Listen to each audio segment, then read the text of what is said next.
looking forward to it. Still working every day, so yeah.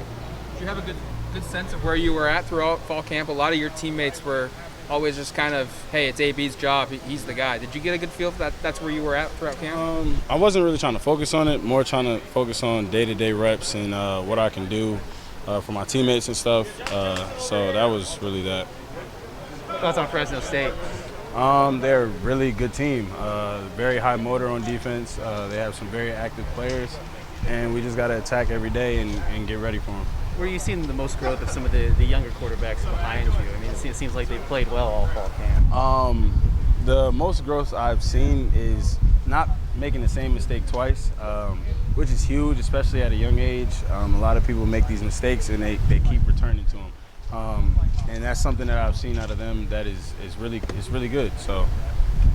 Yeah, but you've been a starter, quite often in your career. I mean, does it just feel normal and natural to be in this position right now? No, but we'll get used to it. So. How much more comfortable do you feel kind of at this point than you were leading into week one last season when everything was still kind of in pandemic craziness? I would say I feel about the same. It wasn't really too much of a difference. Last year I was just as prepared as I am now, and yeah. You came to Oregon, the expectation in 2020 to play in front of fans in Autzen Stadium. What's that feeling going to be like this year of having that opportunity now to finally play with fans? I think I'm excited. I've been watching Oregon since I was young, so I'm excited to get out there in front of the fans and do something well. So. What's a successful week one look like for you, goals-wise? What's a successful week one look like for you? Doing my job. That's about it. Sounds like you've been leading a lot of one-on-one workouts, or even with multiple receivers for that matter, like 5 and 6 in the morning. When did that start? It started back in the winter when we first got back from the bowl game. Can you imagine that it's been 700 days? It will be 700 days? Man, that's a long time. But it's cool to finally get back out there and be able to start again. But still got work to do. Going back to many years ago, when I say Newman Springs Road. Whew. Newman Springs Road. We're not going to talk about that. No? We're not going to talk about Heard that. you didn't like those too much. It was cool. It was cool.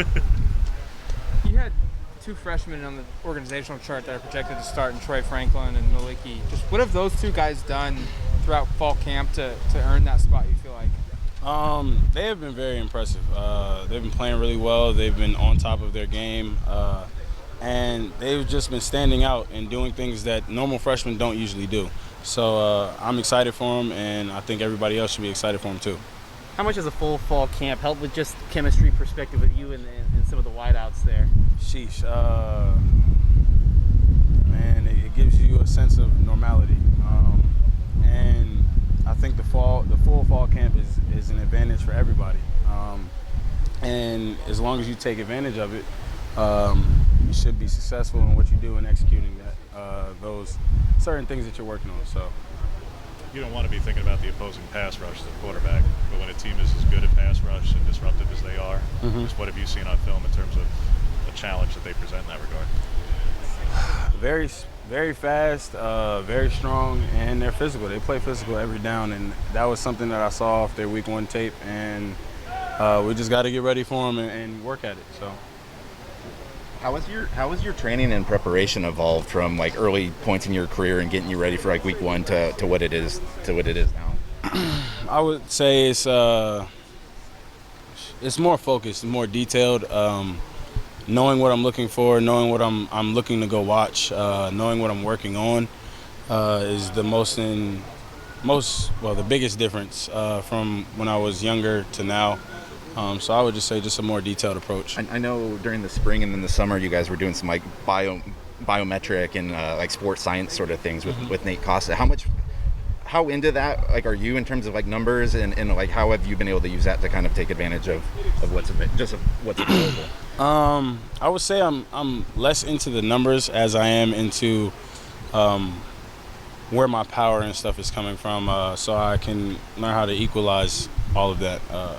So that's really just the biggest thing about that. I'm not really worried about the numbers. Are there any former Oregon quarterbacks that you're in touch with? Just kind of are they preparing you for what's to come this season? I was in touch with Vernon Adams quite a bit, and a little bit of Dennis Dixon. So yeah.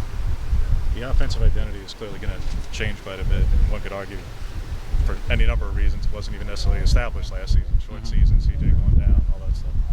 Receivers in and out. What do you think the offensive identity will be for this team? I feel like that's something you guys will have to answer from watching. It's not something that I can tell you. It's more of something that you're just going to have to see. Last question. One, respectfully, if you don't want That's fine. to. Miss S from SJV. Miss S, she was my second mom. She was my home away from home. She was my mom away from home. And quite honestly, without her, I wouldn't be here right now.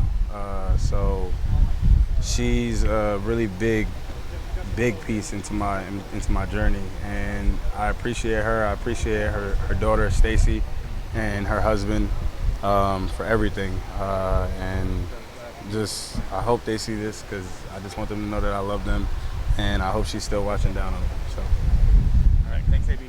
thank you. Thank you. Thanks.